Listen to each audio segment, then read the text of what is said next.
कि पाकिस्तान ते भारत के खिलाफ जो पाकिस्तान ने ना खेडन का फैसला किया है मैच नूं ICC के इस जानिबदाराना फैसले और भारतीय जो तकब्बुर है उसके खिलाफ कितना कारगर जो साबित होएगा।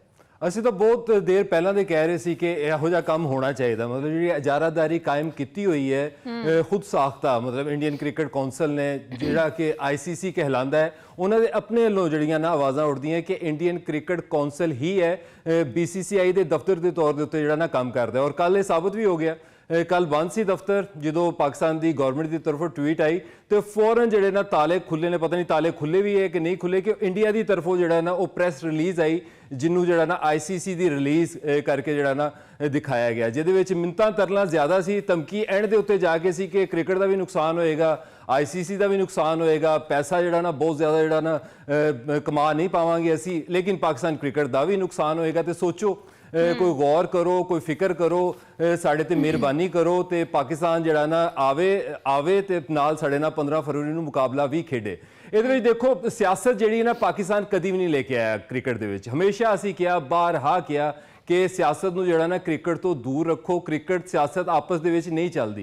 लेकिन मोदी सरकार होवे, शिव सेना होन, फिर जे शाह उन्होंने ही एक हवारी है, उन्होंने हमेशा जो ना क्रिकेट नूं जो ना टूल बना के इस्तेमाल किया। बांग्लादेश का सारा जिस तरह तुसी अपने इंट्रो दे विच बयान किया वो सारा जो मामला सी मिस हैंडल होया।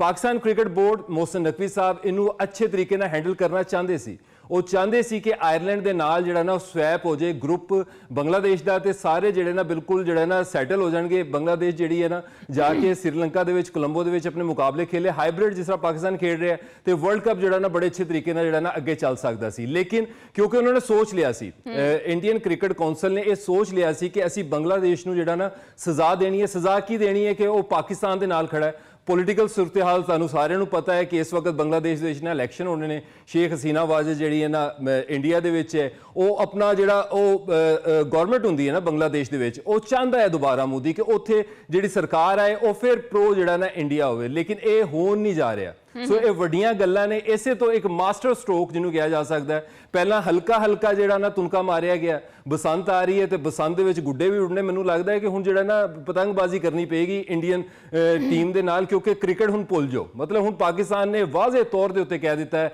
कि असी जो हथ नहीं मिलाने ना साढ़े नाल, ते ठीक है सानूं तुहाड़ियां शक्लां भी पसंद नहीं है, अगर ये चीज़ां तुसीं लेके आनी है सूर्या कुमार यादव नूं नहीं। वैसे ये भी गल ठीक है मोहम्मद यासिर साहब, वो उधरों इंडिया तो की नाल लैंदे ने अपना पतंग छड़ांग इधर नूं भेजण ते आपां उधर भेजीए तो फिर पेचा लड़े इन्हां दा है। बिल्कुल यही काम होना चाहिए, क्योंकि क्रिकेट के काबिल नहीं है। क्रिकेट देखो शुरफा का खेल है।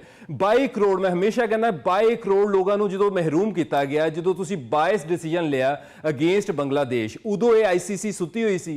मतलब उदों जो इन्होंने प्लेयर ने जो आस्ट्रेलियन क्रिकेट बोर्ड हो, इंग्लैंड क्रिकेट बोर्ड हो, न्यूजीलैंड के जो प्लेयर्स ने IPL से जाके जो ना डॉलर्स कमाते हैं और उतों जो ना पैसा लेंगे, बोर्ड में भी जो ना ये मुफाद मिलता है, उन्होंने भी पैसा मिलता है, तो वह चुप रहे हैं, पैसे वास्ते चुप रहे हैं ना। हूँ रात तो जो चीखा निकलनिया शुरू हुई, ये भी पैसे वास्ते। तो उस सही जी दुखती रग है ना बनीए की, उन्होंने छेड़िया है मोहसिन नकवी साहब ने कि आओ हुण मुकाबला करो, पाओ पेचा साडे नाल। ते असी जो ना पेचा पाने वास्ते तैयार हाँ। देखो 10 मई तो पहला 4 दिन पहला चीखते रहे, इन्हों का मीडिया भी चीखता रहा, इन्हों के सियासतदान भी चीखते रहे, इन्हों के जोड़े ना फौजी भी चीखते रहे। तो एक शॉट, एक मास्टर शॉट तो वो जिन्होंने दिते सी राफेल, उन्होंने भी उन्होंने कहा कि साडे जिहड़े ना राफेल सानू वापस कर दो, तुसीं सानू भी शर्मिंदा करवाया। तो यही मामला इत्थे भी असीं जिहड़ा ना पिछले 18-20 सालों तो जिहड़ा ना बर्दाश्त करते आ रहे हैं, छड़ते आ रहे हैं कि हुण जिहड़ा ना ये होश दे नाखून लेगा, हुण होश दे नाखून लेगा। लेकिन ये जो बांग्लादेश दे नाल होया, बिल्कुल तुसीं देखो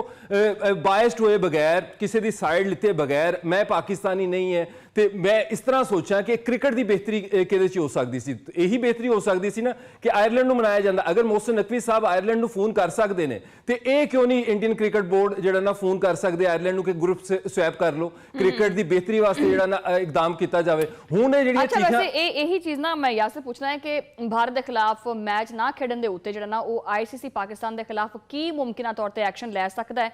ਆਈਸੀਸੀ ਦੇ ਕੋਲੇ ਜਿਹੜਾ ਨਾ ਕੀ ਆਪਸ਼ਨਸ ਹੈਗੇ ਨੇ ਇਸ ਵੇਲੇ? ਪਹਿਲਾਂ ਤਾਂ ਦੇਖੋ ਸ਼ਮੈਲਾ ਜੀ, ਇੱਕ ਗੱਲ ਸਮਝ ਲਓ ਕਿ ਪਾਕਿਸਤਾਨ ਤੇ ਭਾਰਤ ਦਾ ਮੁਕਾਬਲਾ ਜਿਹੜਾ ਨਾ ਇੱਕ ਕ੍ਰਿਕਟ ਦੀ ਹਿਸਟਰੀ ਦਾ ਜਿਹੜਾ ਨਾ ਸਭ ਤੋਂ ਵੱਡਾ ਤੇ ਕਮਾਲ ਦਾ ਜਿਹੜਾ ਨਾ ਟਾਕਰਾ ਹੁੰਦਾ। ਦੇਖਣ ਵਾਲੇ ਵੀ ਮਹਿਜ਼ੂਜ਼ ਹੁੰਦੇ ਨੇ ਔਰ ਉਸ ਤੋਂ ਬਾਅਦ ਇਹ ਪੈਸਾ ਬਹੁਤ ਲੈ ਕੇ ਆਂਦਾ ਹੈ। ਇਹ ਪੂਰੇ ਵਰਲਡ ਕੱਪ ਨੂੰ ਅਗਰ ਤੁਸੀਂ ਦੇਖੋ ਨਾ 63% ਜਿਹੜਾ ਰੈਵਨਿਊ ਆਣਾ ਹੈ ਨਾ, ਕਮਾਈ ਜਿੱਥੋਂ ਹੋਣੀ ਹੈ, ਉਹ ਪਾਕਿਸਤਾਨ ਭਾਰਤ ਦੇ ਮੁਕਾਬਲੇ ਤੇ ਹੋਣੀ 15 ਫਰਵਰੀ ਨੂੰ, ਤੇ ਉਸ ਤੋਂ ਬਾਅਦ ਜਿਹੜਾ 37% ਰਹਿ ਜਾਂਦਾ ਉਹ ਤਾਂ ਖਰਚਿਆਂ 'ਚ ਨਿਕਲ ਜਾਣਾ ਹੈ।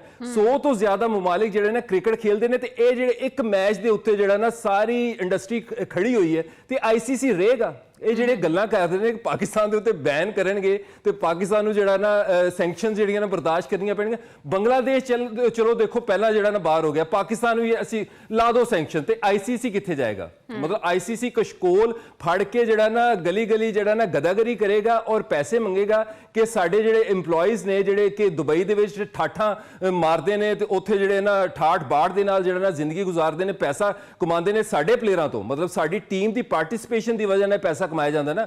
ਏਸ਼ੀਆ ਕੱਪ 'ਚ 3 ਮੁਕਾਬਲੇ ਕਿਉਂ ਖੇਡੇ? ਇਹ ਕਹਿੰਦੇ ਸੀ ਅਸੀਂ ਏਸ਼ੀਆ ਕੱਪ ਨਹੀਂ ਖੇਡਣਾ, ਅਸੀਂ ਪਾਕਿਸਤਾਨ ਦੇ ਨਾਲ ਨਹੀਂ ਖੇਡਣਾ, ਫਿਰ ਕਹਿੰਦੇ ਅਸੀਂ ਹੱਥ ਨਹੀਂ ਮਿਲਾਣਾ। ਮਤਲਬ ਕਿ ਪੈਸਾ ਜਿੱਥੇ ਮਿੱਠਾ ਮਿੱਠਾ ਹੱਪ ਪੈਸਾ ਇਹਨਾਂ ਨੂੰ ਦੇ ਦਿਓ ਤੇ ਫਿਰ ਇਹ ਠੀਕ ਨੇ, ਲੇਕਿਨ ਜਿੱਥੇ ਇਹਨਾਂ ਨੇ ਸਿਆਸਤ ਖੇਡਣੀ ਹੁੰਦੀ ਉੱਥੇ ਸਿਆਸਤ ਖੇਡ ਜਾਂਦੀ। ਮੁਹੰਮਦ ਯਾਸਿਰ ਸਾਹਿਬ, ਬਹੁਤ ਸ਼ੁਕਰੀਆ ਤੁਸੀਂ ਆਪਣਾ ਟਾਈਮ ਦਿੱਤਾ।